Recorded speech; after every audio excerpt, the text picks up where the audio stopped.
ይክበር ሰብአ ብለው ሥላሴ ሲፈጥሩን ተምረናል እኛ ከዚህ ሦስትነትን በስም በአካል በግብር ሦስት እያል ብናምንም አንድ እግዚአብሔር እንጂ ሦስት አምላክ አንልም። በአካል በስም በግብር በፍጹም ሦስት ነው። ሁለትም አይደለ አራተኛም የለው።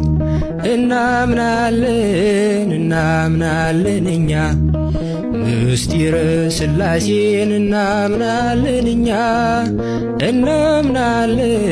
እናምናለን እኛ ምስጢረ ሥላሴን እናምናለን እኛ